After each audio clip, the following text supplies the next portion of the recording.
Good evening, keepers of the cash. Gary B, the casual comic guy here. Oh, And we have the welcome return of one Chip Gettler. The white shadow howdy. himself How has y'all graced doing? us with his presence. Hi, how you After doing? hiding in the CD background for a month. Yeah, pulling a white shadow on y'all. That's all it was. Right? And Still just see past him, we got Slotitup503. How you doing, Jason? Doing well. How's everyone doing? Doing great, sir. And we got Jimmy the Don Kerr. How's it going, Jimmy? It is good. How are you all? Doing great. And of course, we have our guest of the hour, none other than our newest suspect himself, Rob Fat Stacks of Comics. There you go. Now, Can't even hold my own drink up right. There you go. Cheers, Now, buddy. Rob, Cheers. as we like to do in this Now show, we go. give a quick introduction of you and your channel to the audience. For anyone that may watch us on the rerun Yeah. who doesn't know you. Yeah, for anyone who doesn't know me, I'm the man behind a mustache. That the mustache opens up boxes of comics from time. Every Monday we do a Monday mail call where I open up things that and people go, "Where'd you find that?" Sometimes it's a mix of everything from Golden Age weirdness and Silver Age sci-fi and Spideys and Batmans and just whatever strikes my fancy. Periodically do some mystery boxes, but the other thing to do a show every other week with this comic news and topic related with my buddy there, Jason, Slotted Up 503 called Sidekicks Talk Comics. We do that show on Tuesday, first and third Tuesday, not every other Tuesday. And then on Saturdays with Chris the Comic Vet, I do a show called Slab Hub. It's sexy as it sounds.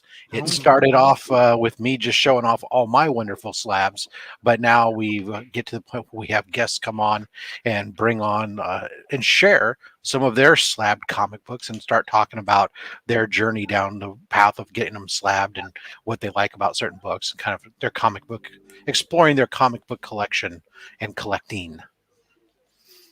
It's going to be a sad show when I'm on there because my books are not pricey like everybody else's. It's never been about the pricey because I mean I have quantities. I have some that are worth a lot, but I have mostly I have quantity, right? And then there are some people who have quality but not quantity. And at the end of the day, it's more about the journey and what you like and showing off some beautiful art as well as the story that goes behind with it. Excellent. So before we get going with the questions, I just want to say hi to the audience. Of course, we got our guy that's always first in. We got Chop and Drop. Good evening, sir. Joe, how are you, Joe? Good to see you, buddy. We also have Jerry the Jitterbug. Jerry, how you doing, sir? And we also had Tyler from Watt Comics, Shattered Glass Comic Reviews. How you doing, Tyler? And I think Brian from LCS. Hello, Brian. Thank you for joining us. And let's see if anyone else has popped in. My screen is froze. There we go. And that's it for the moment. So thank you guys for joining us. So, Rob, I'm going to start it out with a question about your past because you and I have known each other a while now, but I was born a poor no, sorry. I love that movie. I've got a special purpose, Rob. That's one of my favorites. Out a thermos for you. Yeah. So you went to military school. You had that picture going around. So I want to learn a little bit about what attracted you towards the military and then what subsequently drew you away from the military. If you could kind of talk about that for a minute. Yeah, sure. So, I mean, what drew me to it? I don't know. When I was young, I liked structure and I was active in the Scouts and not that they were a militaristic organization, but just I liked structure and order and things that went a certain way. And to me, the military kind of appealed when I started thinking about my life when I was back in middle school. Where I wanted to be in life. I had decided that my goal in life was to be an officer in the Army. And by the time I was in high school, I decided I was going to be a double E because I had been taking a bunch of electronics courses in school. And way back then when we were learning some really old computer, doing it. Everything I know is like gate logic and stuff, so it's old. But back then, it was cool. So I was going to be a double E, and that was my path. I'm gonna go to West Point. I'm gonna go military. 20 years. I'll get out after 20 years. I'm going to go into private sector, put enough money in to get my Social Security so I can then retire with Social Security and my pension and everything else. That was my life. And I had mapped all that out when I was started mapping it out when I was in middle school. And was running around all that time, my flat top, all that other fun stuff, did some stuff. I did get accepted to West Point. They got my congressional nominations and everything else of that. But unfortunately, I think just because you get accepted to a university doesn't mean you get into the university. They often accept more people than they have slots for.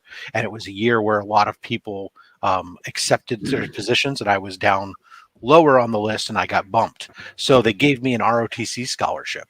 And ROTC scholarship will cover 80% of your tuition, where at a school that has ROTC program. And I was heavily recruited then by some of the smaller private military colleges that exist. And I ended up getting recruited by a university called Norwich University in Northfield, Vermont. And they have at the time it was pretty much an all private it was an all military Corps of Cadets campus, and they offered to pay all the rest of my tuition and my room and board. So for me, again, since my parents were saying, we're not paying for your school, if you want to go to college, that's on you. I said, I can afford free. Sounds like a plan. So yeah, I was all good. I went to my military school there. My first year, I was on a double E scholarship. So can I ask a question? Yeah. What is a double E scholarship? Electrical engineering. Okay, gotcha. So I was on electrical engineering ROTC scholarship. So that meant my scholarship was good for that major and that major only. Gotcha. So we're going to see where we're going with this. Yeah. So unfortunately, while I was an A student in math all throughout high school, once we got to university, one of those pesky courses they require you to take for electrical engineering is calculus. And calculus and I had a disagreement. I just didn't understand it. I kept thinking, if you have to make up imaginary numbers for your math to work, then it's not math. So I tried to argue after I was failing the course, even though I was trying to get tutors and extra help from the professor, and I tried petitioning the Army so that I didn't need calculus because I wasn't a mathematician, and that as an engineer, I was paid to read the formula out of the book and not derive it. So they thought that was a great argument, but unfortunately wasn't going to win the day. And so I lost my scholarship and had to leave that university because it was way too expensive. That kind of was a punch to the face and kind of a big hit in my disillusionment of what I was going to do. But I still, when I went back home to San Jose State, and I went to when I went to sign up at San Jose State, I still signed up for ROTC. And I showed up the first day, or ahead of the first day of class. I was at a school that was all military, and San Jose State is all super commuter, no community. And I'm calling up ahead of time. Well, hey, what's the uniform of the day? And they're laughing at me on the phone, telling me it's civilian clothes. What do you mean uniform of the day? And I show up to class, and I'm sitting in class, and as soon as the colonel hits the door to teach the class, I jump up and I'm all, room attention, and everyone looks at me like I just farted in church. Yeah. And it was really kind of, I didn't know what to think. And I was going, and then they said, oh, hey guys, I got bad news. You're going to have to, if you want an A, you have to do PT this year, but you don't have to do PT, which for those of you guys who don't know, physical training. If you don't have to, you'll only be able to get a B. Oh, what's this? It just was kind of like the last thing that kind of broke my back. And I started to find some community and radio at the school where I was not. That's where I was studying now at that point, and that was the end of my military aspirations. And everything went then to this lovely voice. What did you do in radio, radio? I'm What's sorry. that? I said, what did you actually do in radio? Like, were you like a announcer? Did you? So I've done many different things. So when I was in college, obviously there I was on air. I was also in charge, assistant program director, and in charge of all the on-air talent. I did all the reviews of on-air talent and provide feedback and criticism. When I started working in professional radio, most of my work was primarily with as an engineer, on-site engineer. My job was to bring out the equipment, set it up, monitor equipment, and fix it before it would break. But then also worked with production behind the scenes. But I did not do on-air work. This market that I live in is one of the most coveted markets to be in, and you would have to actually pay your dues to get up. But very quickly, I realized in radio that it's not a career for. It's not a career. Let's just be honest. There's no job security whatsoever, and it wasn't something that I wanted to be able to do to have my family. Thank you, DJ. I get no respect, I tell you. So yeah, I mean, I wanted at that point. I'd been with my wife for a long time. She wasn't my wife then, but we were getting ready to, and I had to focus on what was going to be best for the family long term, and radio was not it.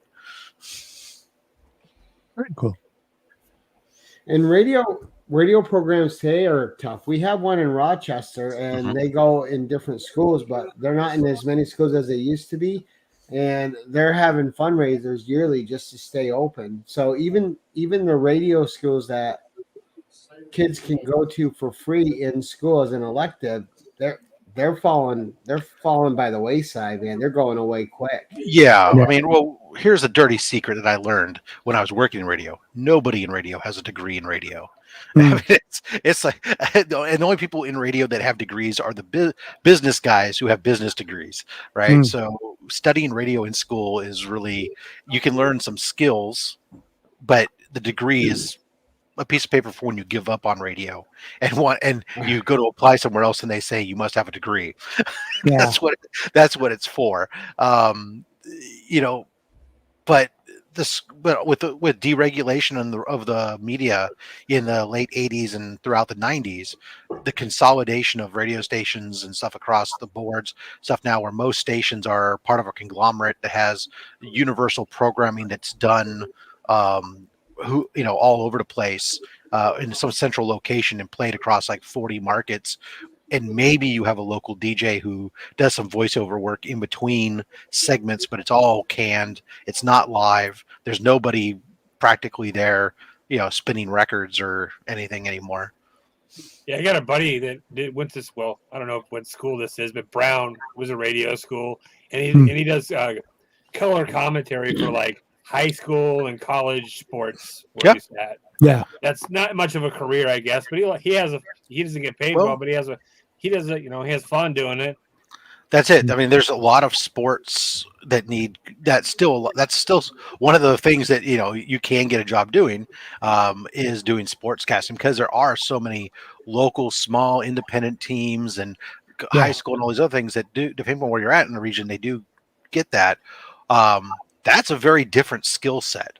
There's a very different skill set between able to quickly take and see what you're visualizing, parlay that into a visual storytelling, picking up and knowing the names and numbers of the players and pronouncing them right, and everything else, and getting that with a high level of accuracy without tripping over your own words. That takes a lot of talent and a lot of skill to develop.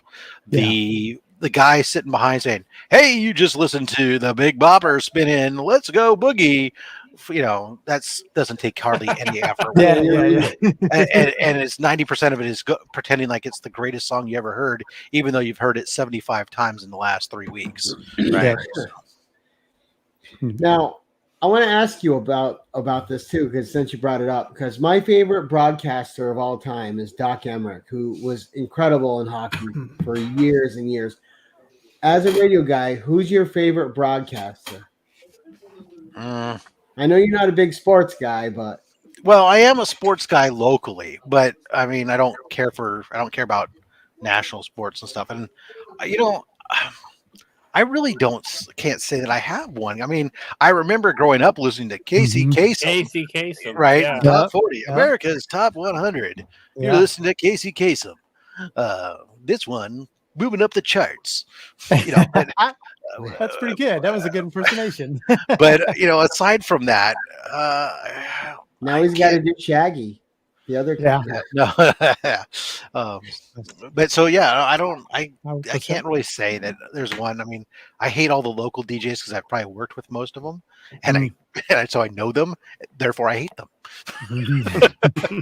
Probably the most fun, actually, I take that back. The most fun is a gentleman who's no longer around, no longer with us. He was a local DJ named Dennis Erectus, and Dennis Erectus, was the only DJ that I honestly had a lot of fun. Well, actually, no, take that back. Him and Greg Kinn of the Greg Kinn Band. He did local rock out here too. Both of them were really cool guys, even though Greg Kinn kind of ended up getting me fired from radio. But it wasn't his fault. we got to hear this story. Do tell. Okay, so in radio as a remote broadcast engineer, your job is to make sure that, but first and foremost, nobody knows if there's a problem. Yeah. Greg Kinn was supposed to do a live broadcast from a new store that was opening up early in the morning. Back then, we used ISDN lines just to date myself of how old I was or how long ago this was. So we would call up the telephone company, have an ISDN line installed, and one of my jobs was to go out and test the ISDN line ahead of time. I told my boss, "Hey, this line's getting done. Pac Bell hasn't gotten it done yet.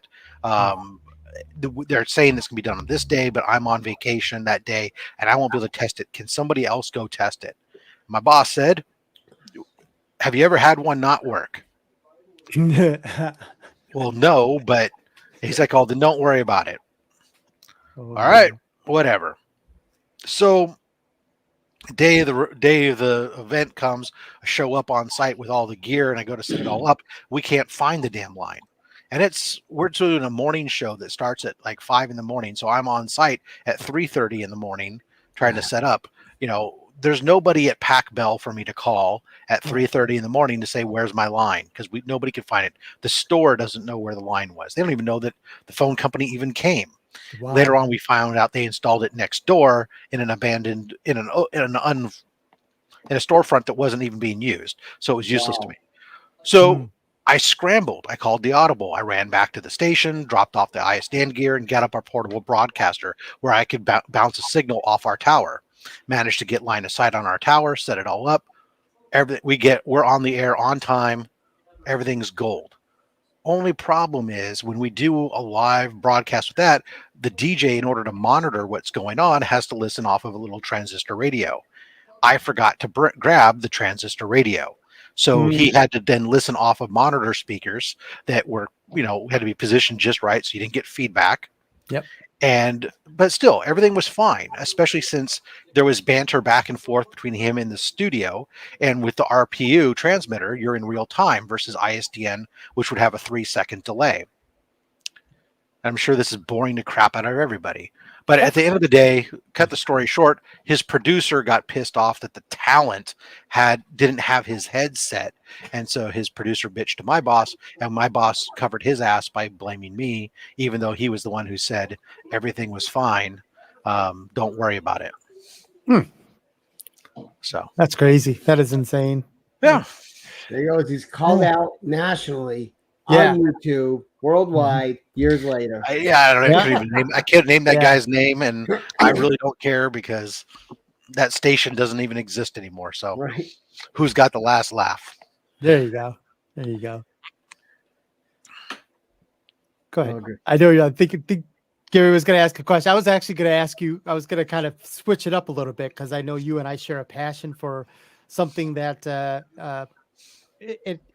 probably everyone knows about, and it probably would be horse porn. Oh yeah, what? I'm sorry. Yeah. What? Barbecuing. So I was curious about when did you start to get into the wonderful world of competition barbecuing? So on the competition barbecue side, that really started probably about 7 years ago. previous to that, I had just been doing stuff at home with ever from the day from my wife and I, we got married. We started every year having a barbecue with friends, and it started off as a grill on the back deck with like wings made in a toaster oven on our apartment, right? You know, because you could only have like 6 people, and then eventually going to half barrels, right, and cooking up stuff and brats and all these other fun things.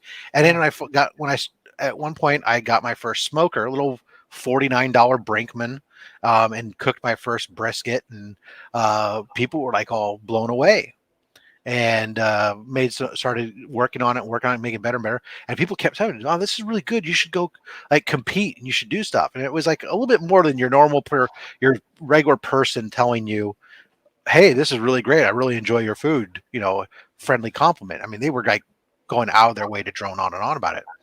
As I kept wanting to go to competitions, it was a local competition, but at the time I was heavily active as a scout leader, and it kept falling every year. It would fall on our Scoutorama, which is this giant show that the scouts do outdoors. So I couldn't go. And then finally, there came a time where there was another one, this Santa Clara barbecue competition, or Silicon Valley barbecue competition, and it became a KCBS sanctioned event and all these other things. And I had the opportunity, and they started having a backyard division where in addition to the professional competitors, they had locals could come in and just do some tri-tip and chicken and kind of hang out and get a taste for the whole thing and go for bragging rights with one another. Yeah. And it was great. Now, of course, everybody who showed up practically was a caterer, or who was doing that just so they could get trophies and say, "Oh, look, I'm an award winner at this and that." And there's very few true backyard guys like me. Yeah. But so we did it for a couple of years. Actually, it's probably been like 10 years now. Anyways, we did it for several years, kept improving. We got a couple awards for our tri-tip and our chicken. And then right before the pandemic, we had finally decided that we stepped up and went to the professional level and competed with the big guys.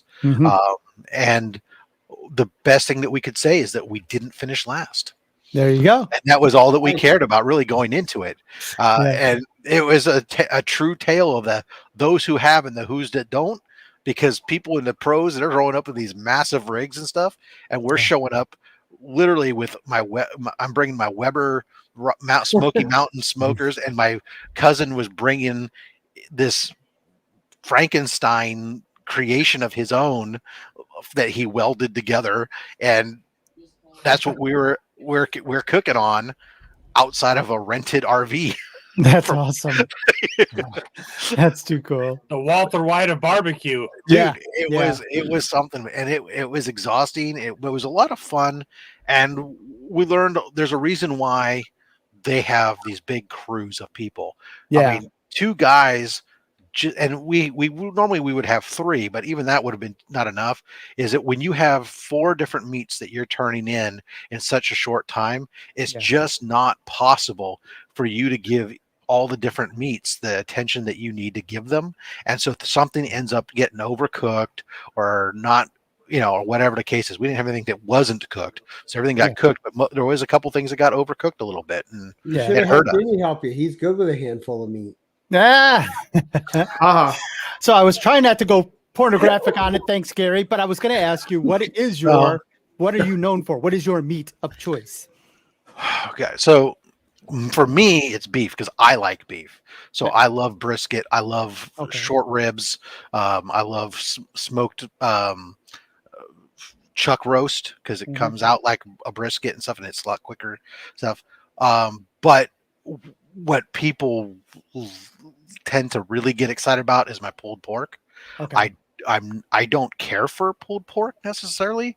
I can appreciate it, but people love. I mean, God, they go crazy over it. And we call it Porca-Cola because I inject it with Coca-Cola. That my fire wings are pretty well known amongst our community, so enough so that nobody wants to eat them anymore. What is the name of your special sauce? What is that called? So the fire sauce, which I put on my fire wings, is spelled FYR, and it stands for "Fuck you, Rob." Yeah, I have some of it, and it is fire. Looks good. So we would usually use that sauce to marinate the wings in it for 3 days before we smoke them, and then serve them up. We've learned that we do have to smoke them. We can't grill them because when you grill them, the sauce will drip down and it flares up, and that smoke is pepper spray, and it will clear the entire backyard. It's insane. So are you looking forward to, are you guys going to be getting back out once the COVID, everybody starts cooling down? Yeah, probably. Yeah. I mean, it was nice was that this year we were able to at least do our backyard barbecue. We scaled it down. We only cooked up I think we only did 150 pounds of meat this year. In the past, we'd gone over 200 pounds of meat that we cooked 7 different meats. But the competition wasn't going on. I'm sure that they'll probably start to talk about firing it back up again because they can do it with people having to wear masks and stuff. And so see, now you got your logo, Rob, and you got your sauce. Yeah. So you need to take your comic logo, put it on your sauce, and make FYB. I have a different barbecue logo. Oh, well, make the FYB one chip challenge though. Make potato chips out of it. I mean, I have a whole different set of branding and and t-shirts and mugs and stuff. It's all barbecue. Wait a minute. Okay, we need to get some of that merch going because I gotta get some of that. The Nearly Famous Barbecue. But you need to make some potato chips. That's the name of the name of the team is the Nearly Famous Barbecue, and our slogan is "It's the best. We're not the best, but we are the best you'll ever eat." There you go. I need another hot thing to challenge Jimmy and Jason with. No, you don't. They did really good on the first challenge with me. What is that? There's that Satan's toe. It's like a sucker. You're supposed to put it in your mouth and Lord. Maybe you should try that, Gary. Yeah. Probably, but it's full of sugar, which would kill me. I'm diabetic. You see, Jason wants me to lose my feet. He doesn't care. Well, that's right. If you want, instead we can. Way to go, Chase. We can do the. I can make it so you guys all have heart attacks. We'll get you the bacon explosion, and we can do that with the fire sauce, even potentially. Yeah, because the bacon explosion will just about. It tastes like it's going to kill you. Yeah, that's how good it is. I mean, because it is bacon wrapped in Italian sausage that's wrapped in bacon. That's then smoked and slathered with barbecue sauce over a period of time. And when you slice it, it ends up looking like a Yule log. It's got that spiral, but it's just bacon wrapped around sausage, wrapped around bacon. And it's so decadent and so good. But damn, your cardiologist is better be on speed dial. Now, DJ, that's Rob's fat stacks of gherkins. Not to be confused with the fat stacks of merkins. Right. Yep, exactly. All right, so tell us about when you decided to actually grow your stash, Rob, because you were a hairless ape for a while on the face. No. Yeah, so, I mean, that's true. For all the way up until I was I left military school. I was when I was a young child through my teen years. I did not have facial hair. Imagine that. I wasn't born with this. But from about 22. About from age 22 on, I have predominantly had the standard undercover cop goatee, right? And like Mr. Chip up there. And just before the pandemic, I had decided for some reason to grow a full beard and started growing my full beard. And in the process decided to let the mustache get handlebars to go with it as well. And I had a beautiful white Santa beard with the stuff. And then when the pandemic really hit hard and you couldn't go, actually I guess it was pre-pandemic, and then the pandemic hit and I couldn't go to the barber anymore. And I was my beard was longer, and in order to keep it the way it was, I liked it, everything. I had it. I wasn't self-trimming. I was going to the barber every couple of weeks. And I couldn't go anymore. And I said, and I was trying to do it myself and it was looking nappy. And I just said, you know what? Forget it. I'm done. I kept looking in the mirror. What would it look like if I went back to this? But I kept the mustache. Well, if I do some little Oliver Queen action, right? And I said, you know what the hell? It looks like it'll be okay, and so I shaved it off, and I've been very happy with it since. I used to get a ton of compliments on the beard from people. I did find that there's a length at which women stop complimenting, and it's all guys that compliment. So there's a happy medium.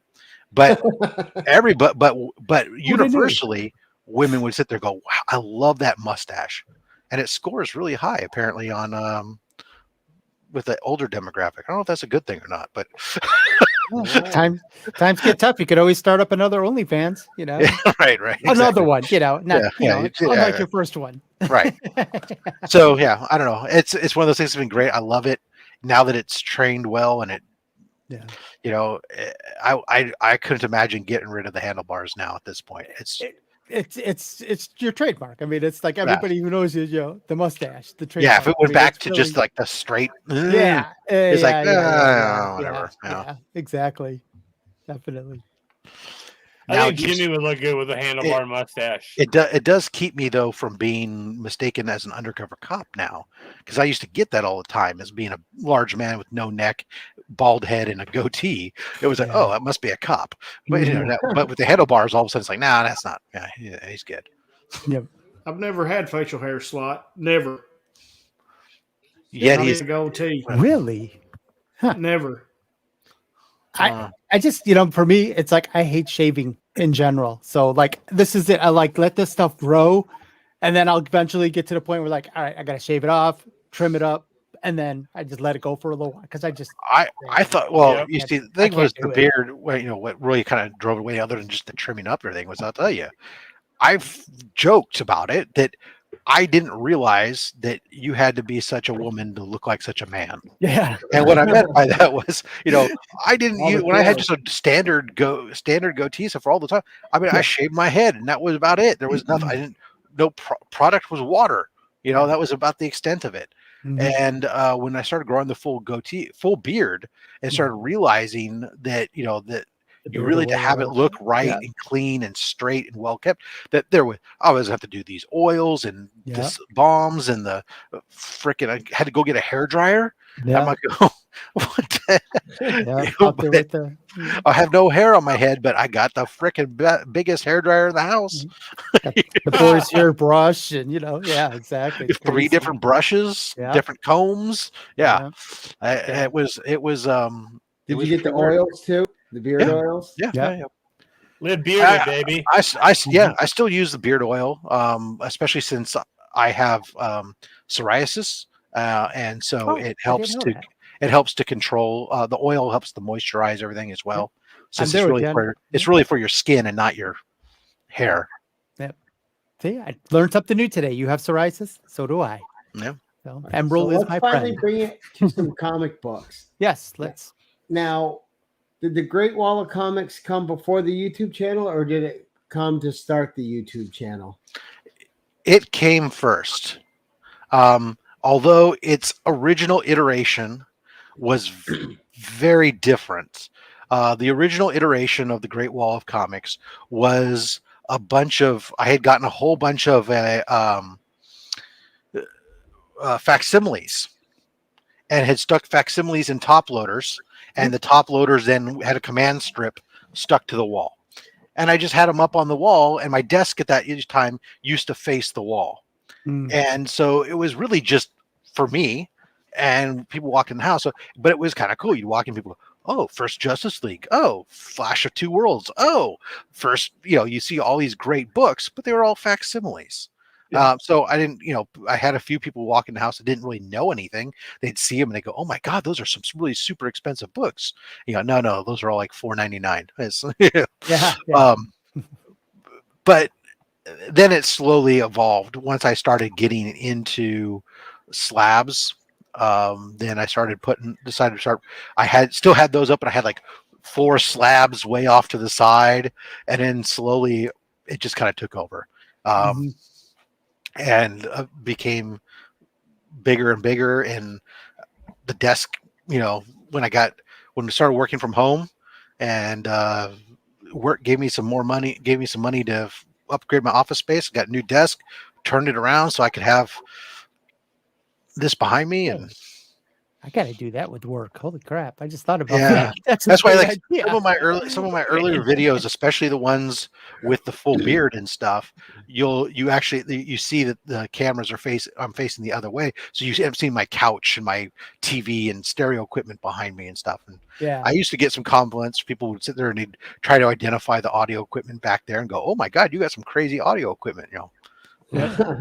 Oh, that was funny because we were actually on a show once, you and I and Comic Geek, I believe his name. I think was, I can't remember, something like that. But his dad was part of radio and audio, and you were commenting on how, oh look, you got this, oh you got that, and he's like, oh yeah, it's my dad's, and I'm like lost, but it's pretty funny that the roles were reversed there for a period of time, you know. Yeah, and that guy's a good dude. He's also, if you were talking to him, Chip, Comic Geek, I think you're Geek Spot you're talking about, right? I think so. Yeah, I'm sorry. Yeah, Geek Spot. I believe so. Yeah. So Mikhail is a great dude. I actually know him here locally. Yeah. That's Super exactly nice guy. Yeah. Yep. Yeah. So let's get back to comics again, Rob. Obviously, you're a big Spider-Man fan. When did Spider-Man hit for you? What age were you when you really got into it? Yeah. So I first started my comic book journey didn't even begin until I was in military school. Before that I didn't read comics. Great bloomer. Yeah, I mean I grew up and loved Spider-Man from watching, the 60s Spider-Man cartoon and reruns. Right. That's to me, that Spider-Man, that song is the classic, right? I didn't watching Spider-Man on the Electric Company as a kid, and watching and Spider-Man and his amazing friends, right? And all those things. Spider-Man was cool, and I always had an exposure. I mean, I think one of the stations around here even used to get the Japanese Spider-Man TV show, and because I remember watching that, and it was really kind of like super cool. But I didn't read comic books. My parents wouldn't spend money on that.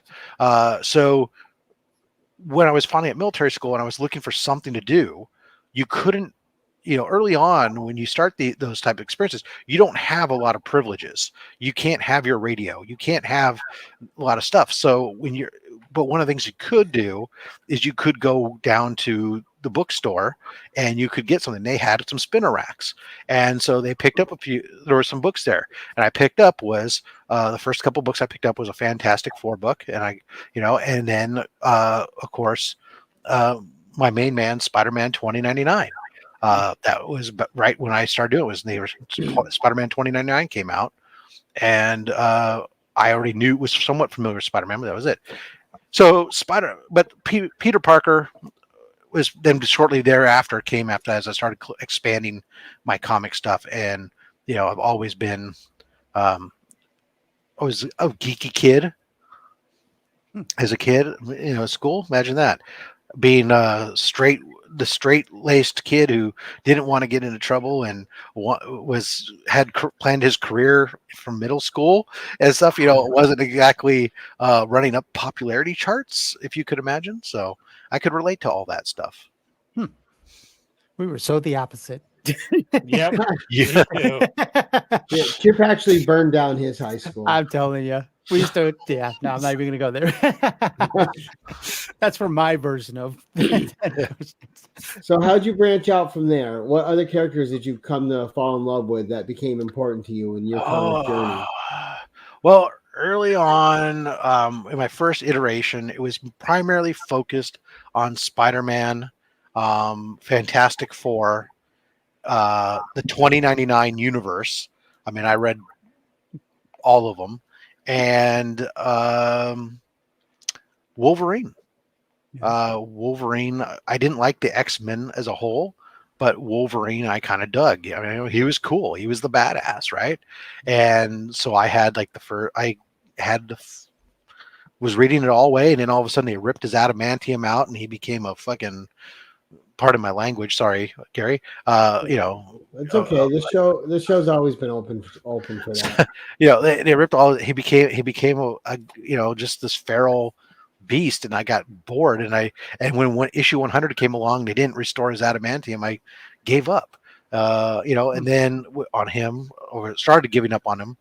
But then right around that same time, maximum clonage happened.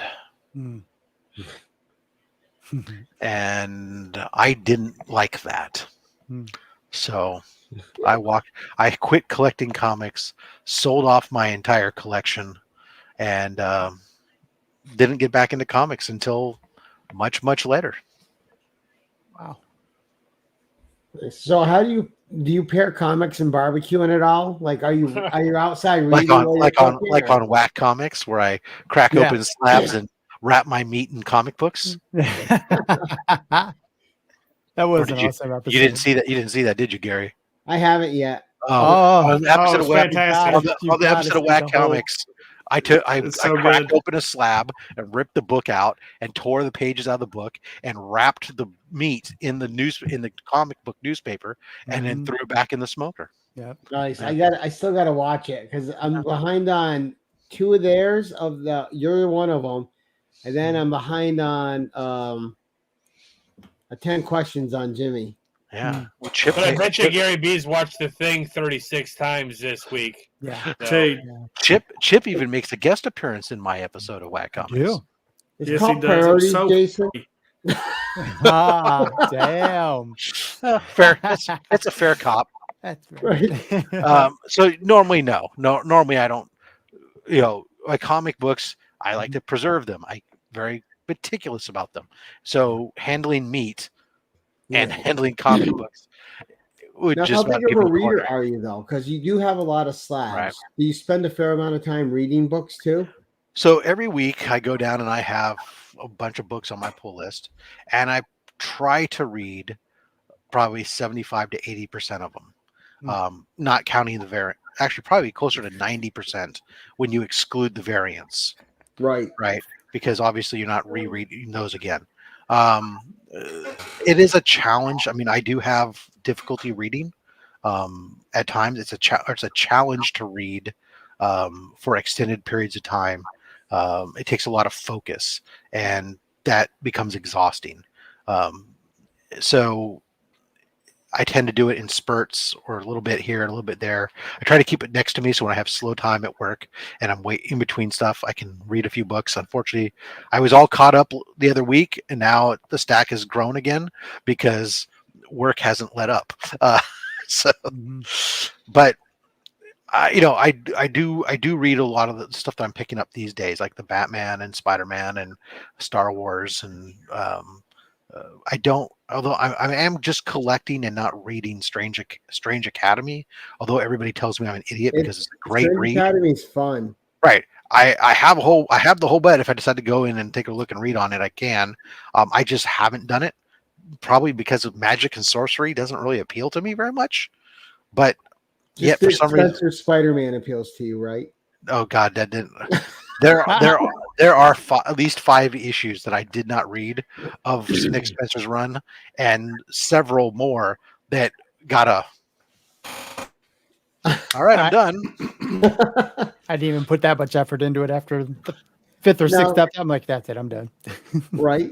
It's too bad for the Spider fans because it's such an icon. Yeah. Whenever any of these iconic characters get a bad creator, it's tough.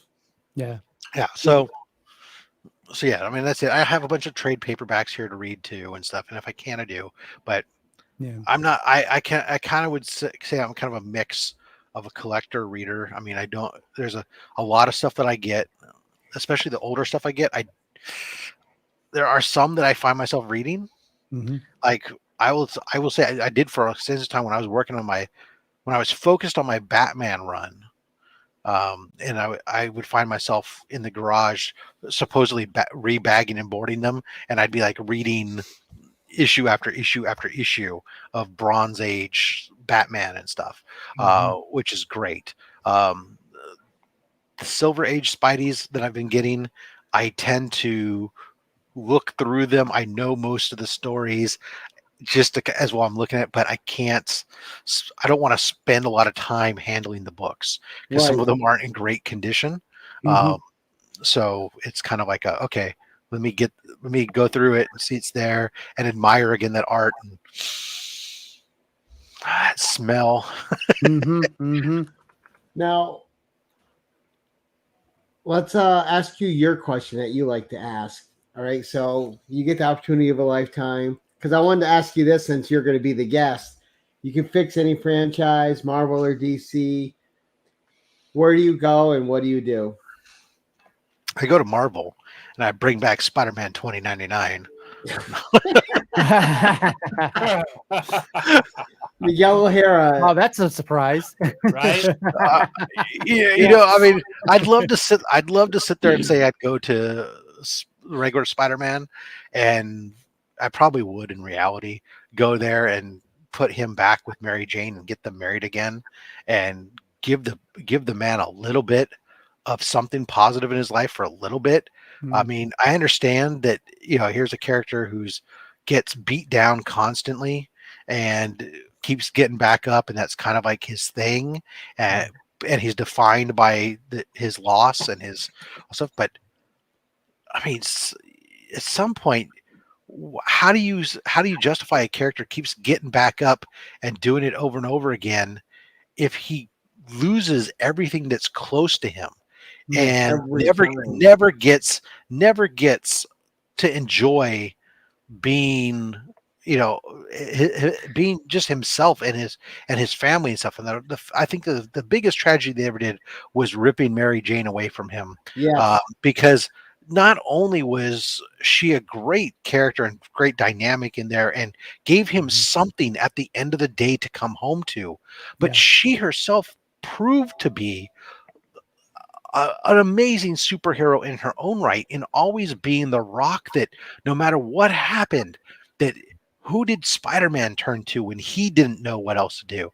Yep. He could go home and he could talk to his wife, and his wife would accept him and help him and guide him, and no matter what. And that is a piece of humanity that's lacking from that book. And so that to me is realistically more important than bringing Miguel O'Hara back into the mainstream, as much as I love Miguel O'Hara. No, I'm glad you talked about MJ, because no one here may know, but I read Spider-Man all my life growing up. And the thing that the Clone Saga didn't do it to me, but what got me out of Spider-Man was when they took him away from Mary Jane. I was done with it then. I'm like, nope, this is it. It just ruined it for me when they took away MJ. I'm like, no, it's such a good dynamic, and the character needed that one good thing to always be able to go to, that one bright spot. You can't just take everything and everything's dire and everything's poor me. It gets otherwise you're Batman. Yeah, right. Clutching the pearls. taking away MJ's turned him to Conan and Red Sonja. Yeah. See what happened? Yeah. Yeah, Red Sonja, another great redhead. Mm-hmm. Right. Well, you know, the comic's full of them. Yeah. Hey, that's right. Wilma Flintstone the first, right? Right. Yabba dabba do. Yeah. Oh, there's a classic line. Any of you guys watch Red Dwarf at all? No. Yeah, I used to watch the original English one. Yeah. That's the only one. We don't acknowledge anything else. Right. There was a great line from there one time, and they're talking about Betty Rubble or Wilma Flintstone. He says, "Well, I do Betty, but I'd be thinking of Wilma." Come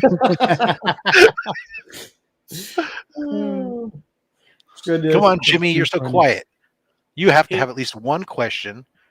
You didn't What's have. your favorite I know you asked me 10. Yeah, exactly. Before. What's your favorite A-team member? You've asked me 10 previously. There has to be an 11th question in there somewhere. Turn it up to 11, Jim. Come on. No, I'm just enjoying listening to Rob talk. I mean, we've had this conversation, you know, I mean, on team. I guess I know the way Rob collects. So, like that Monday mail call video, and I've said it 1,000 times, my favorite videos to watch. Because eclectic, you never know what I was going to buy.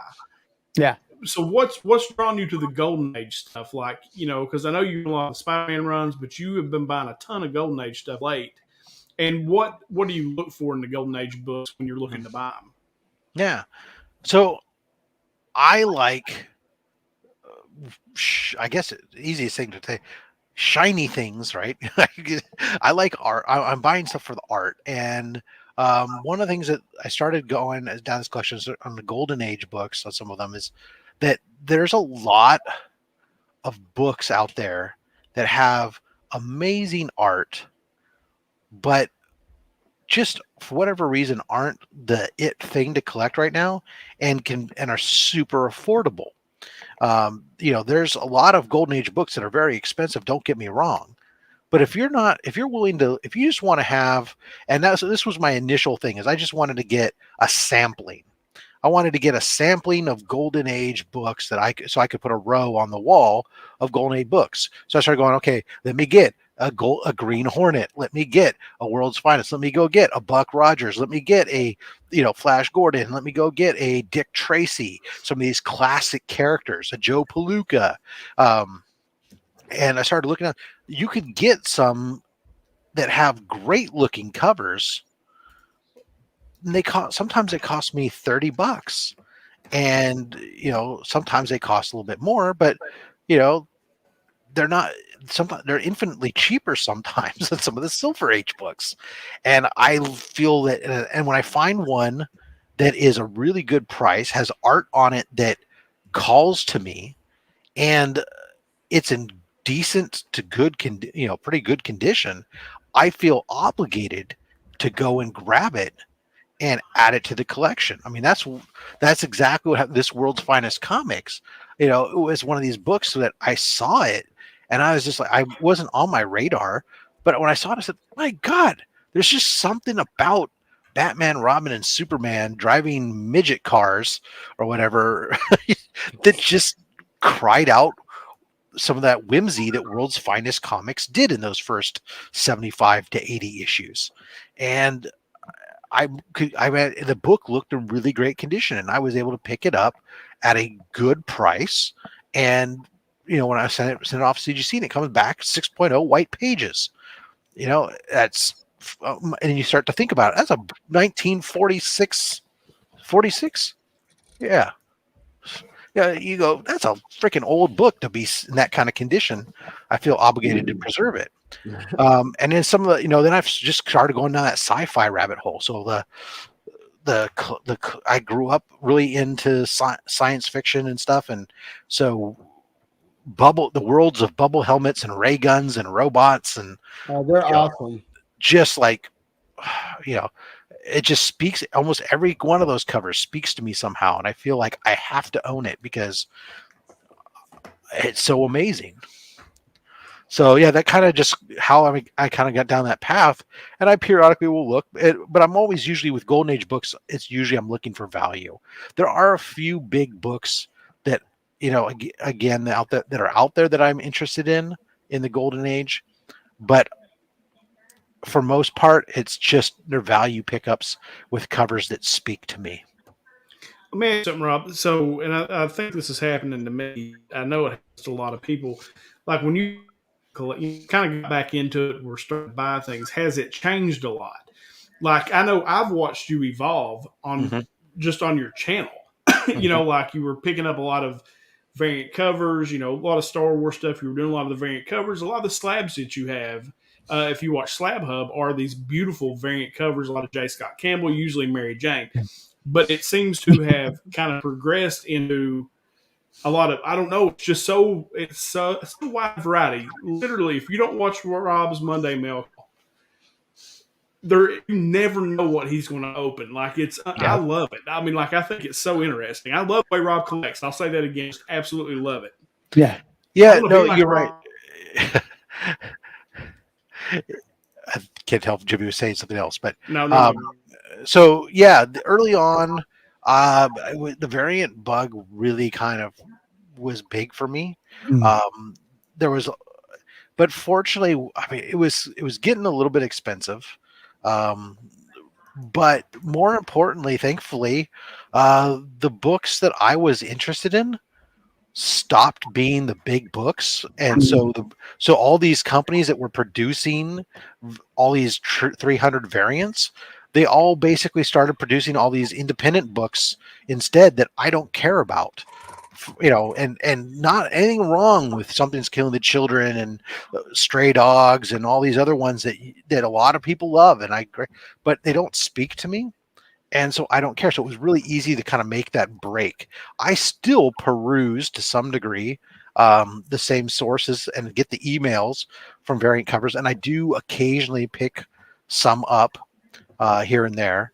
But I'm a little bit more restrained on that. And then I also made the decision at one point. A lot of that was done when some of the LCSs were closed also. And so you didn't have that. But when the LCSs kind of started reopening here, I decided to make a conscious effort to try to shift some of that money that I was spending on variants online into variants or incentive covers here from my local shop.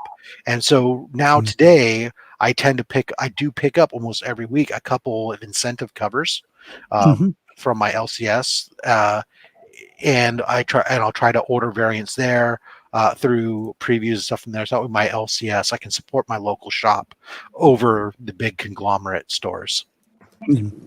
So I mean, that's one of the things I liked about the way you actually collect. Is for me, it's always about the FOMO. Oh my god, I'm gonna miss out.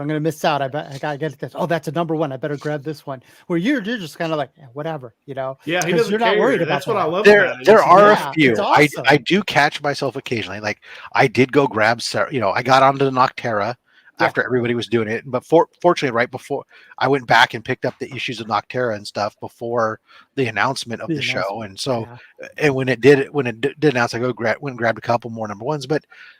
It's really easy for me not to get caught up in the FOMO on some of that stuff because I don't like the hassle of reselling.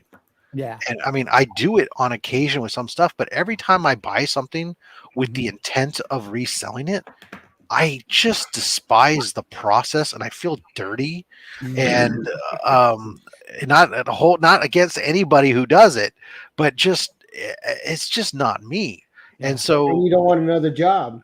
Yeah. And then when I'm stuck with it, I didn't pan out, and now with the lead times on that, either I got to sell it raw, or else I got to pay super lots of money to get it expedited so I can get it back before the FOMO falls off, and it's just the last thing I bought was I bought a couple lots of books with the intent to sell them. One of them was a bunch of Atom books from the 1960s, and I ended up keeping almost all of them anyways, because then all of a sudden I liked them. And then the G.I. Joe books that I got, those were all intended to be sold. Probably half of them are still sitting here because people want to lowball stupid low prices, but I'm not selling a slab for $30. I'm sorry. You're not getting a 9.4 1980s G.I. Joe book with 7 first appearances in it for $35. Pound sand. Yeah. See, now I was lucky. I collect like you do, Rob. I just buy what I like and what I want to read. Noctera was one of those. I didn't even get on it because of buzz. I just saw it in the previews because I looked in the previews catalog. I'm like, oh, that looks. I had that sci-fi appeal to me, like what we're talking about. Yeah. And I haven't seen any new books lately that have that sci-fi appeal to it. Some of the ones I like to get are like Alien Worlds, and a lot of the great old magazines have great sci-fi covers and stories inside them as well. Mm-hmm. Yeah, no, I mean, it goes to kind of one of your questions that you like to ask a lot, and it's like part of it comes to, I have certain key characters that I gravitate to, and I read them and I collect them, and it doesn't matter to me who the hell is on the book, who's writing or not. Nick Spencer's writing. Well, great. I'm going to suffer through this because I like SpiderMan. It sucks to be me, but I don't follow artists that, maybe I do like. There's a writer that I might like on a particular story. Great. When he comes back around on a book I'm doing, I'll be all excited again. But he's going off and doing his own fun side project. Yeah, no, sorry. I really just don't get excited about going off and learning about a whole new set of world and stuff. You're not a chase the author. You're more unless the character jumps out at me. So For whatever reason, Radiant Black jumped out at me when I saw the cover the first time, and it grabbed my attention. I said, well, I'm going to pick that up and see what it's all about. And the story kind of like this, despite the fact that it was slow in plotting initially, it still had enough of a hook on it that kept me in there. But when it comes to, the horror stuff or some of this other stuff, it's just not my wheelhouse personally. And so it's... Well, and some of those things like that, the reason I like them is you're in for a 6 or 12 issue commitment on a lot of that stuff. So it feeds that wanting a complete story bug that I have. The other ones, the characters I'll always follow, like Conan, Red Sonja, stuff like that. That's my ongoing, that's my serialization where I know it'll always be there. I'll always have something to read. And that's the aspect of that I like. Yeah. So I like them for different aspects. Yeah. Yeah, no, I'm a horrible person. It's funny, is like I hear people talk about me a lot of times and they'll say, oh, you got all this knowledge and stuff. It's like, the knowledge I have is just the knowledge you get from just reading or watching some videos and other people talking and everything else, right? I'm not particularly good with names usually, right, Fred? Right. And so like knowing artists and who did what and which books are keys and stuff, unless they're like the uber ones that like just everybody knows, they're just it's like more of like when I talk about them, it's something I know only because I just looked it up or something. Thanks, Taylor. Thanks. So it's kind of one of those funnies, like where I talked to, like when we had on Sidekicks the other week when we were talking about Spider-Man, we had my friend Rob on. That dude has an encyclopedic and freaking photographic memory with regards to artists and who the writer was. He'd probably tell you who the inker was and the letterer on almost every single book, and it's insane. Whereas me, it's like I think Tinian's still writing Batman. I don't know. It's Batman. I don't care. The writer means nothing to me. Yeah. Well, the part when I'll check the writer is if I'm not enjoying something. I'm like, who's writing this? But who's writing this drivel? Right. Nick Spencer, you son of a bitch. Yeah. Right. Get it to me again. Conan was coming back to Marvel in 2019. I didn't look for the writer. I just said I need to be signed up for this, please. Fair enough. Yeah, it's my character, right? And did you pick up the Conan 2099? I did, and it was actually a really good read too. They kept him really in character. I was surprised at how well it was done. Did they do 2099 for every character? No. This was a one shot that was done fairly recently, not back in the day. Okay. But eventually, at various times, that's why there hasn't been a Batman 2099. Wrong universe. I'm just making sure. But yes, apparently, Chip in 2099, nobody can come up with an original name. All the characters have been so they just recycle old characters, all from our time. Gotcha. Because I haven't read it, so I have no. Yeah, in 100 years from now, all restaurants are Taco Bell. Yeah. Okay. I just lost my appetite, Rob. Yeah, I was say. Starving after all the food you were talking about earlier. Yep. Taco Bell. Yeah. I know. Now he's going to be hungry really quick again, and he won't veer off for long. No, it's. I've already got Jesse ordering me food, so nice. You're getting trolled by Taylor here. Mm-hmm. I'm going to put it up there for you so you can react to him. Now, I did want to ask, because you're big into the sci-fi covers and stuff, and the old sci-fi. Mm-hmm. Did little Rob have a favorite sci-fi show back in the day? And you can't say Star Wars or Star Trek; those are too easy. But did you have something you really gravitated to that built that love up for you? Battlestar Galactica, Buck Rogers. Oh, I was just watching Buck Blake Rogers 7, Doctor Who. Yeah. Buck Rogers was my thing back when I was a kid. I even dressed up like Tweaky for Halloween one year. Me. Say Buck. Yep. It was all about Colonel Wilma Deering. Well, no one filled out a flight suit quite like Colonel Wilma Deering. Right? dude. And And I'm how telling many you, and how many of those space villains wore practically nothing? I mean, right? Well, back in everybody just wants to seduce Buck. right. Mm-hmm. Oh well, Buck Rogers was like space porn on TV Yeah. almost. Yeah, no, I mean, yeah, no, I watched all that stuff. You know, the Battlestar Galactica and Buck Rogers were like religious watches for me because they were like that. But then I also liked, the stuff that you also had was like the $6 Million Man and Bionic Woman. You know, those are sci-fi action shows that you had, and we had the PBS station that we had out here did a lot of British shows, so we would get the Blake Seven and the Doctor Who, like I said, would come on that, and then when I would come home from grade school, and the local station had the kids club, and it had what I now refer to affectionately as man in rubber suit shows. So you had Johnny Sacco and his fighting robot, you had Ultraman, you had Space Giants, and then you'd have Battle of the Planets and Star Blazers, and all that stuff was just like so exciting to me. So he wants to know, Jason from Never Could Figure Out, who your favorite Doctor Who actor was. I suppose you mean by that you mean my favorite Doctor and not my favorite actor. Who's the best Doctor Who? Yeah, okay, yeah, best Doctor. Yes, I'm sorry. That's hard. That's really hard because there's so many that are good for various reasons. Especially, I really ended up fond of some of the stuff that both David Tennant and Matt Smith did. It really, I mean, it's so much a. Damn it! The hound dog got into something it wasn't supposed to get into. Uh-oh. But the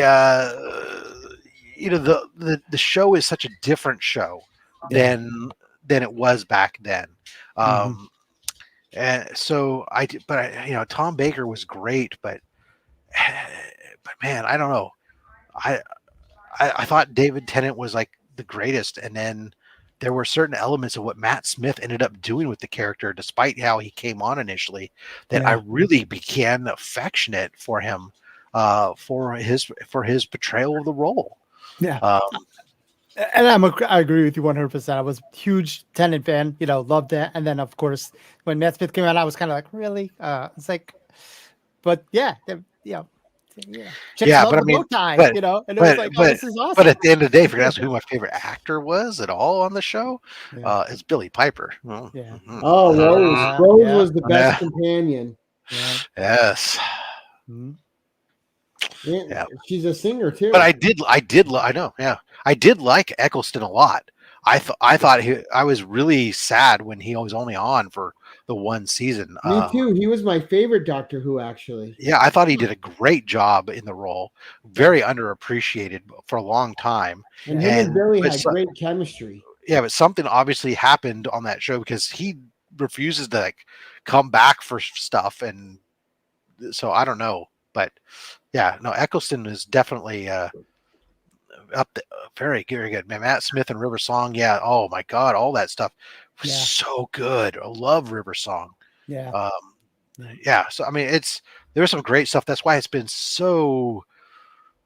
This last two versions of the Doctor. I mean, I know a lot of people who love Peter Capaldi, and I don't have a problem with Peter Capaldi, but I have a problem with the writing. Yeah. On a lot of the early, especially the early Peter Capaldi shows, they were just so mediocre at best. So it made it hard for me to get into it. And this last iteration, I haven't had a chance to watch a lot of it because I gave up my cable network and I only find it streaming every once in a while here and there without another subscription. But again, I don't know if it's the storytelling or what it is, or how they're choosing to focus and tell their stories, and throw like their lesson in your face very prominently as opposed to being more subtle about it. But it's a little bit harder to watch. I'm hoping that with Davies coming back that there's regeneration, so to speak, Generation, yes. of the Doctor. Yeah. Now, we have gone for an hour and 10 minutes. We'll start wrapping it up. But before we wrap up, I have one more question for you. So, being the big sci-fi guy, what is your ship of choice to travel through space with? The TARDIS, the Millennium Falcon, an X-Wing fighter, the Enterprise, the Battlestar Galactica. What ship does Rob cruise through space in style That's a with? good question. Is it just me and the ship, or is it with the crew of that ship? Whatever you like. I You would gotta live in that world. I would love. I gotta go with Serenity and the Ooh. crew. That whole crew. Firefly Oh, was yeah, so right? awesome. That was. But you got Right. River Tam. God damn, that show was so good. Yeah. Yeah, you know, it was so. Red Dwarf is a great one, Taylor. Except that you're pretty much doing that one by yourself. But yeah, Flight of the Navigator. Oh my God, yeah, I remember that one. Yeah, no, I gotta. Serenity would be fun. I think that whole world had so much to do with. I love the TV. I love the comic and the world building that they've been doing with that and stuff. So yeah, I'm gonna go Serenity. Great answer. Great answer. Very good. Otherwise, I guess the second choice would have to be the Lex. Ooh, great answer there. Lex is fun. Yeah, I know why you're choosing that ship, though, Rob. Zev Bellringer. Yeah. Wink. Oh my goodness. All right. Excellent show. Thank you, Rob, for coming on. I'm going to start the goodbyes in the bottom. Let Jimmy go first since he's texting. I am not texting. He's been playing with his toys. I'm playing with my toys. He's got a new toy. I'm not playing with my action figures. Wait. Yeah, these Spaceballs. He these got backpacks some are really hard to 18 get toys on today, Rob. What's that? He got 18 toys today. Yeah, I got the collection of 18 toys. Here, show them off real quick, Jimmy. Did you get the van though? No, haven't got the van yet. I'm working on the van though. The van is the star of the show. Yeah, it is. So you want me to go out here? Let's see. I don't know what I've got going on next week. I'm opening up an Old Man Collectibles box. I would say we could tell you, Jimmy, what you got going on. Well, you got your I am pretty keys. consistent. You got your keys. You got collecting on a budget. You got 10 questions. Yeah, and then best of 10 questions. And 10 questions next week will be Pocan Joe. Oh, Nice. very good. That'd be a good one.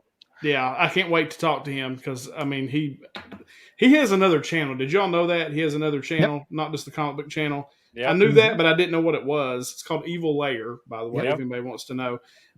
But yeah, talking to Pocan, yeah, first appearances, key issues, comic books on a budget, Mystery Box Monday, and then the best of 10 questions on Friday. Nice. So that's it for me. Jason?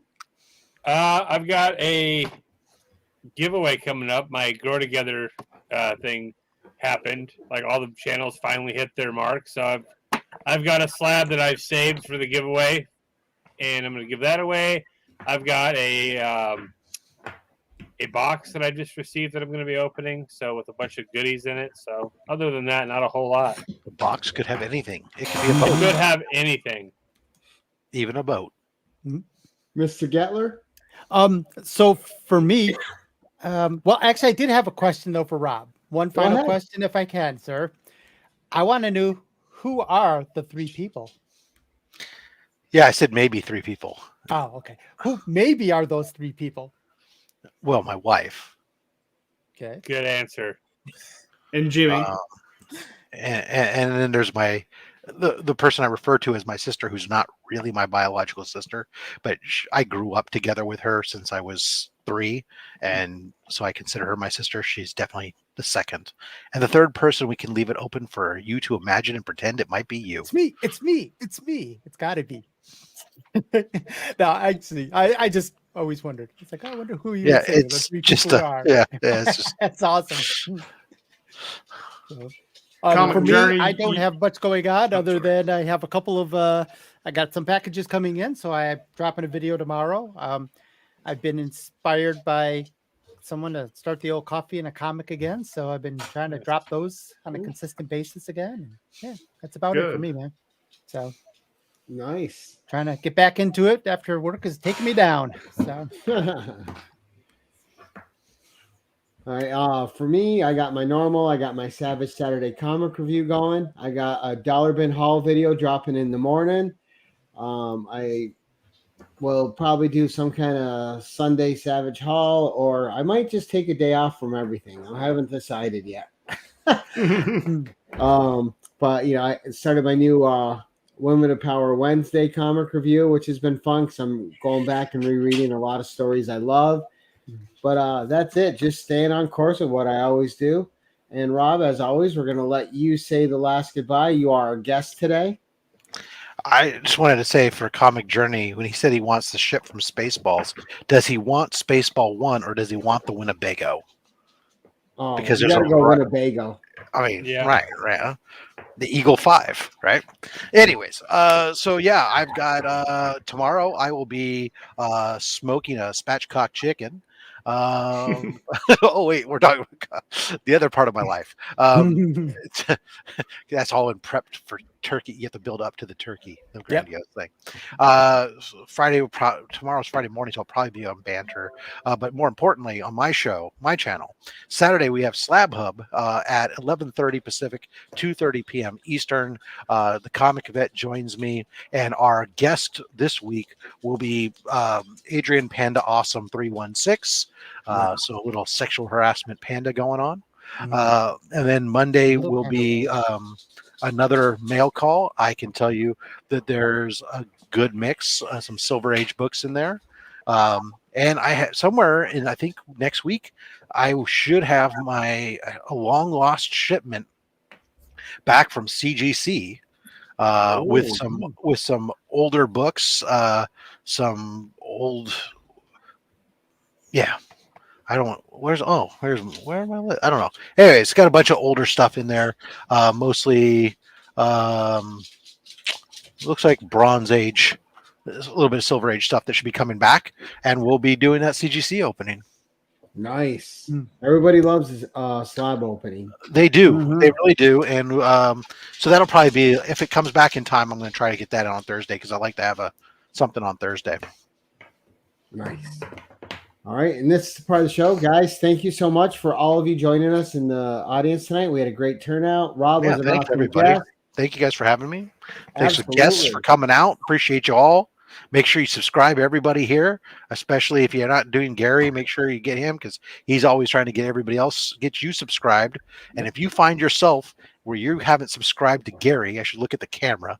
If you find yourself not subscribed to Gary and Gary's shouting you out, well, shame on you. Do it before he shouts you out. Go subscribe right now. It's your personal invitation. It's the little button right down below, right down over here. It's right down there. You can just click on it. While you're at it, you can hit the bell. Notifications let you know when he's doing stuff. We'll wait. You talked me into it. I'm going to go do it. Damn it. Yeah, I should probably do it too. Yeah, I probably ought to sub to him too. Yeah, let's do it. Do I really have to hit the bell though? Come on. Don't worry. YouTube will take it away tomorrow. Yeah. Anyway, guys, thank you. And as we like to end this, is everyone ready to sing with me? Awkward ending.